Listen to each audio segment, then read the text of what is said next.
ਬਹੁਤ ਸਾਰੇ ਭੈਣ ਭਰਾਵਾਂ ਦਾ ਆਈਲੈਟਸ ਜਿਹੜਾ ਹੈ ਉਹ ਕਲੀਅਰ ਨਹੀਂ ਹੁੰਦਾ ਅਤੇ ਉਹਨਾਂ ਨੂੰ ਬਹੁਤ ਸਾਰੀ ਪ੍ਰੋਬਲਮ ਫੇਸ ਕਰਨ ਨੂੰ ਪੈਂਦੀ ਹੈ, ਖਾਸ ਕਰਕੇ ਰੀਡਿੰਗ ਦੇ ਵਿੱਚ ਅਤੇ ਲਿਸਨਿੰਗ ਦੇ ਵਿੱਚ।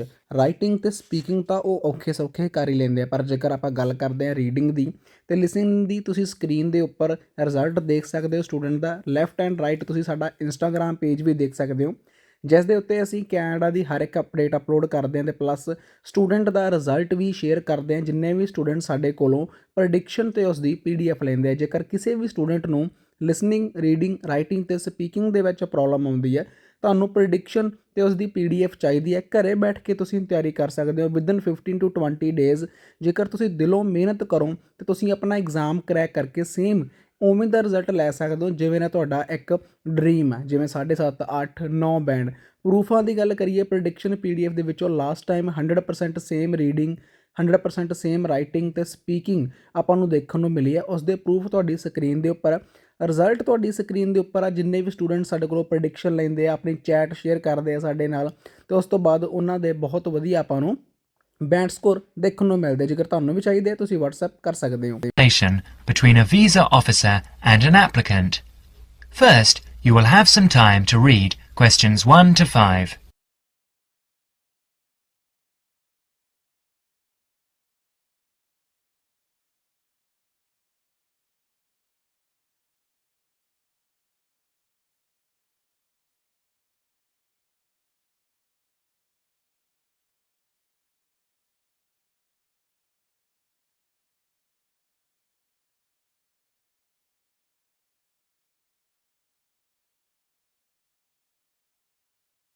You will see that there is an example which has been done for you. On this occasion, only the conversation relating to this will be played first. Good morning, Visa Office. How can I help you? Good morning. I'd like to apply for a visa to Australia, please. Certainly, sir. I'll just get a form and then I'll need to take some details down. The applicant wants to apply for a visa to Australia, so the word Australia is provided in the space. Now we shall begin. You should answer questions as you listen, because you will not hear the recording a second time. Now listen carefully and answer questions 1 to 5. Good morning, Visa Office. How can I help you? Good morning. I'd like to apply for a visa to Australia, please. Certainly, sir. I'll just get a form and then I'll need to take some details down. Okay, here we go. Right, can I have your name, please? Yes, it's Okamura. Kelly Okamura. And how do you spell that, please? K-E-L-L. No, your family name, please. Oh, sorry. It's O-K-A-M-U-R-A. O-K-A-M-U-R-A. And your address? Apartment 106, Kingston Street, Hawaii. Kingstone Street, Hawaii? Yes, that's correct. So you're an American? Actually, I was born in Japan, but moved to Hawaii 6 years ago. And can I have your age, please, Mr. Okamura? I'm 32. And are you married? Yes, I am. My wife's Chinese. And will your wife accompany you to Australia? Yes, she will. In fact, that's the reason we want to go. Her sister lives in Sydney. Now you will have another chance to look at questions 6 to 10.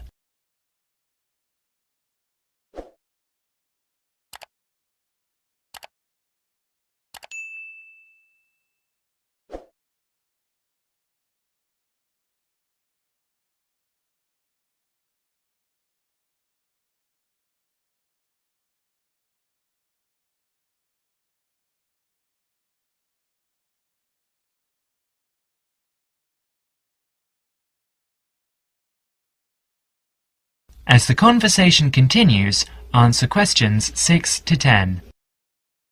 Do you have any relatives living in Australia?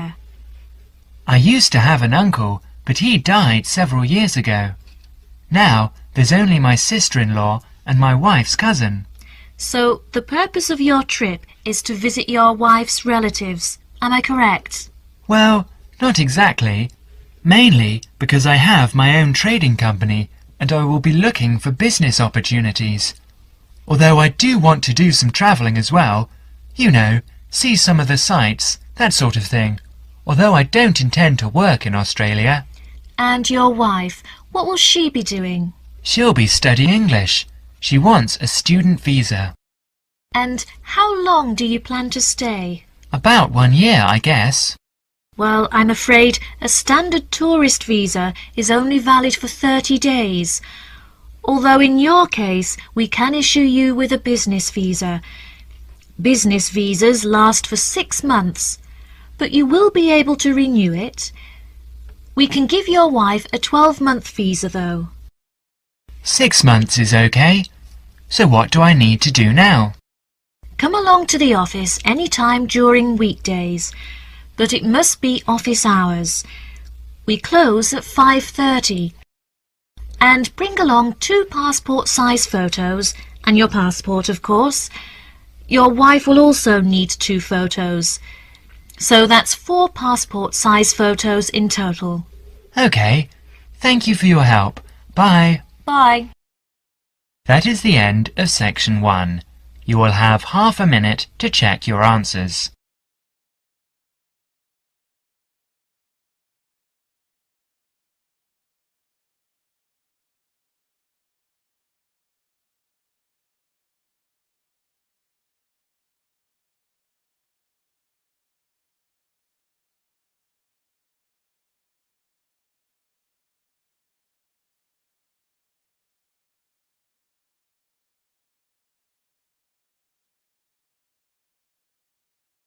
Now turn to section 2.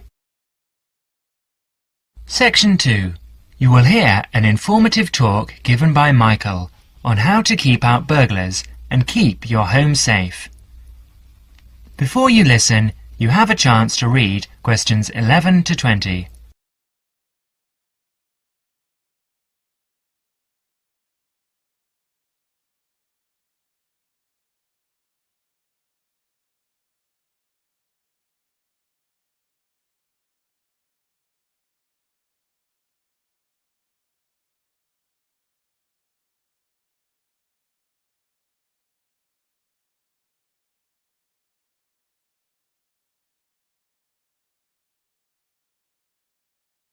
Listen to the first part of the talk carefully and answer questions 11 to 16.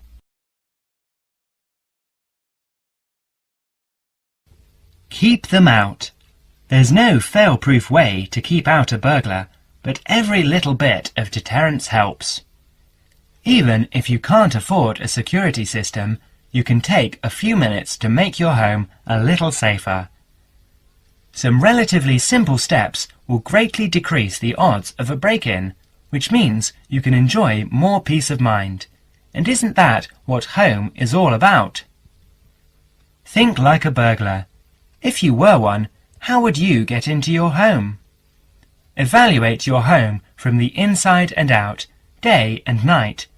You might even try a mock break-in, trying window jambs and locks on the house's perimeter. To keep out a burglar, the first thing to do is to secure the windows.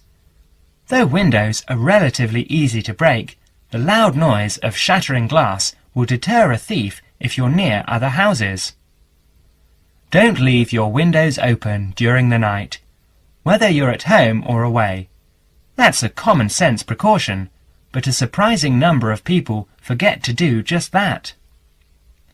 Use a pick-proof locking device for your windows. Make sure the frames are solid. If you're beyond the earshot of your neighbours, they won't hear the glass breaking. Consider installing a plexiglass sheet for the more accessible windows. This will make entry through them more difficult. Your doors should also be secured. If you don't have a peephole, install one in the front door. If you have one, make sure that you and your family are in the habit of using it. Don't open the door to anyone you don't know, especially at night. If the peephole is out of the reach of your children, keep a stepladder or stepping box by the door for them to use. If there's any glass within 2 feet of your front door lock, consider a locking device that would be out of reach if that glass is broken. Now, a few tips on how to protect your valuables. Don't leave your valuables, stereo, computer, jewellery, etc., where they can be seen from the window. If you don't want to hide everything from sight, consider blinds. Make a valuables inventory. Keep a record of your expensive and personally significant items. Not just a listing, but a photographic or videotape record if possible. Store this inventory at another location. This is helpful for both the police and the insurance agency to identify the stolen goods. Use an engraving pen to mark these items with some kind of personal identifying information, such as your initials, in an inconspicuous place. This also helps record your possessions in case of any other mishap, such as fire or flood. Now, you will have another chance to look at questions 17 to 20.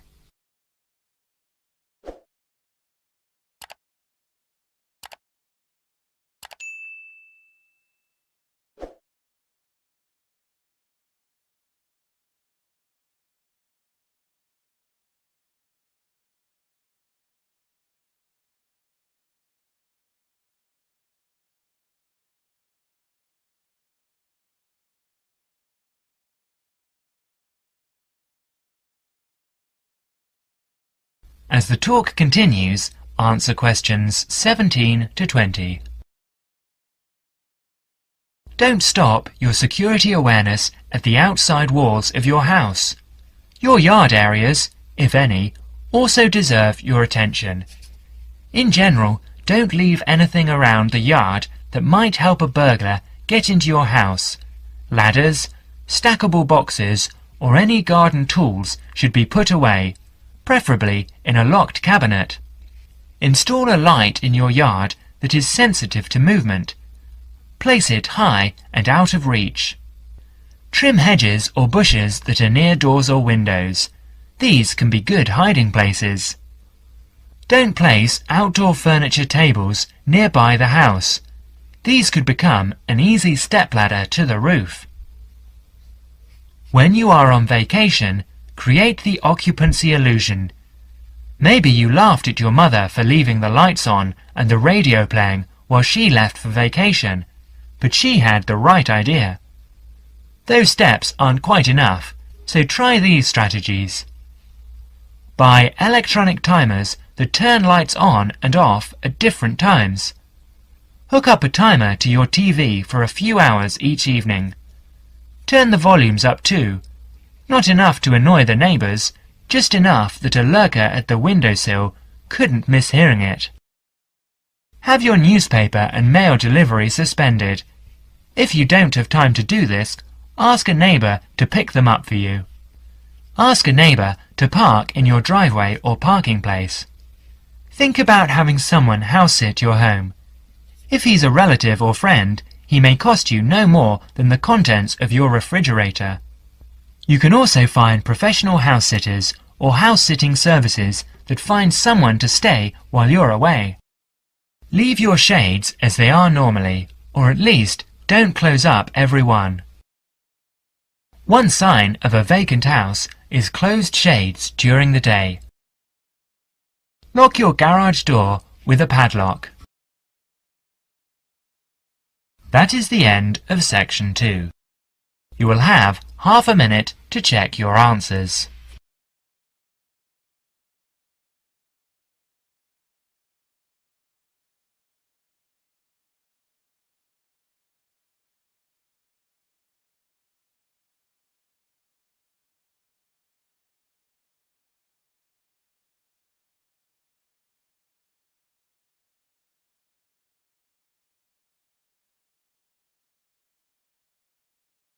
Now turn to section 3. Section 3. In this section, you are going to hear a conversation between Anne and Merton. In the first part of the conversation, they are talking about the commands of training dogs. First look at questions 21 to 25.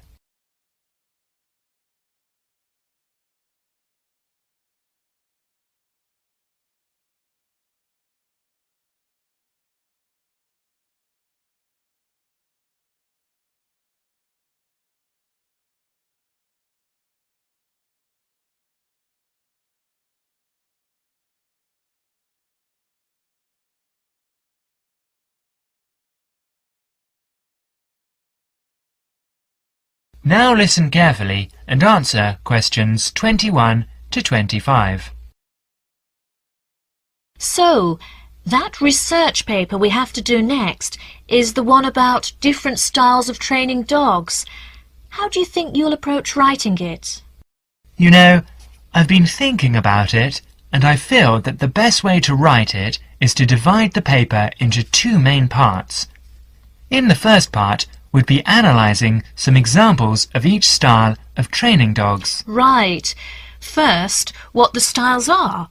After that, we can talk about how each style can be used so that the dogs learn something different from each one. Indeed. Maybe we could draw a chart and compare examples of each style of training, one at a time. So, the different kinds of training would be simple obedience training. There you would have things like teaching them to sit or stay in one place, and so on. Right. So included here would be simple audio commands, like speak. Yes, basic commands are just spoken words, aren't they? And then there would be the more guard-oriented training, where the dogs are trained to know a specific place well. Patrolling and barking are probably the best examples, because most people have seen them in many places, especially in homes. And this would lead us to the attack dog training, which is physical as well as spoken, training the dog to knock someone down, and even bite if they have to. Right. So there's another category as well, sniffing dogs, which make up the searching category. I've read that in the UK, every major airport or government building has these dogs to search for all kinds of dangerous items. In the second part of the conversation, Anne and Merton. talk about all kinds of training and what kind of dog they are suitable for. You will have another chance to look at questions 26 to 30.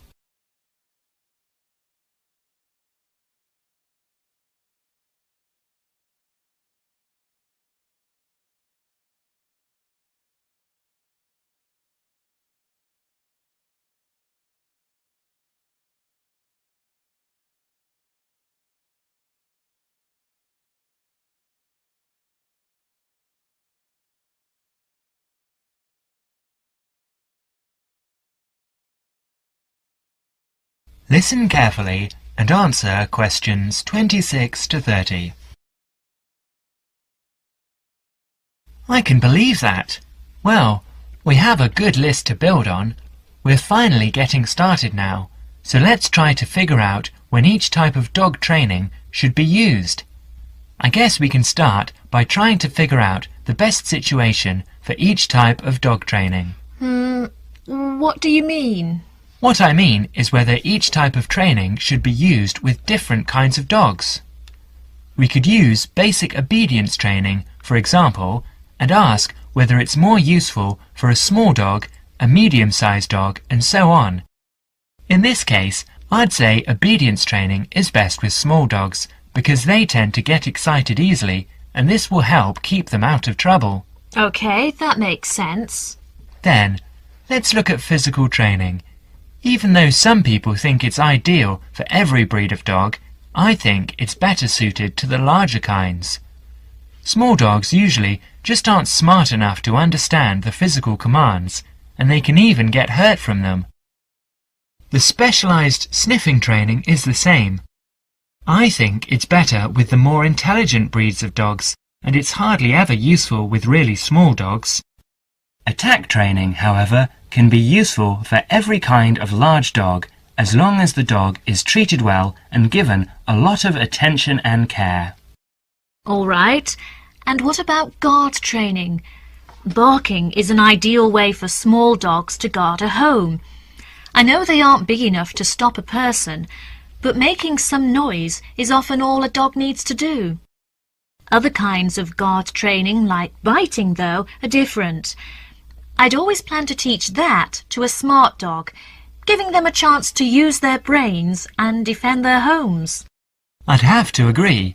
Trainers often just teach large dogs to bark at a person when they think something isn't right.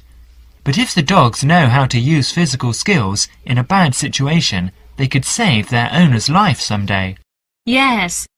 I suppose that different people would have different needs for their pets. Right, and different trainers would recommend different methods for different breeds.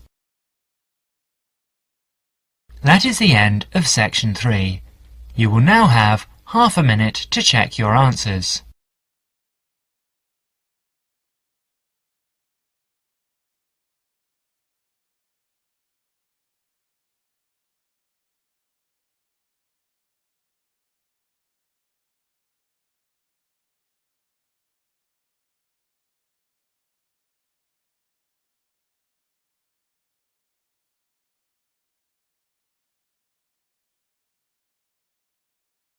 Now turn to section 4.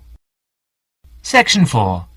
In this section, you will hear a lecture given by Dr. Jespersen about children's language acquisition. As you listen to the talk, answer questions 31 to 40. First, you will have some time to look at questions 31 to 40.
Now listen carefully and answer questions 31 to 40. Today, in our series of lectures on human language, we are going to be looking at the way in which children acquire language. The study of how people learn to speak has proved to be one of the most fascinating, important and complex branches of language study. So let's look at these 3 features in turn. Firstly, why is it fascinating? This stems from the natural interest people take in the developing abilities of young children. People are fascinated by the way in which children learn, particularly their own children. Secondly, it is important to study how we acquire our first language, because the study of child language can lead us to a greater understanding of language as a whole. The third point is that it's a complex study, and this is because of the enormous difficulties that are encountered by researchers as soon as they attempt to explain language development, especially in the very young child. In today's lecture, we will cover a number of topics. We will start by talking about research methods. There are a number of ways that researchers have investigated children's language, and these include the use of diaries, recordings and tests, and we'll be looking at how researchers make use of these various methods. We will then go on to examine the language learning process, starting with the development of speech in young infants during the first year of life. This is the time associated with the emergence of the skills of speech perception, in other words, an emergence of the child's awareness of his or her own ability to speak. We will continue with our examination of the language learning process, this time by looking at language learning in the older child. That is, in children under 5. As they mature, it is possible to begin analysis in conventional linguistic terms, and so, in our analysis, we will look at phonological, grammatical, and semantic development in preschool children. In the second part of the talk, I would like to review some educational approaches to the question of how linguistic skills can be developed. In other words, how can we assist the young child to learn language skills at school? Initially, we will look at issues that arise in relation to spoken language. We will then look at reading and review a number of approaches that have been proposed in relation to the teaching of reading. Finally, we will conclude today's talk with an account of current thinking about the most neglected area of all, the child's developing awareness of written language. That is the end of section 4. You will now have half a minute to check your answers.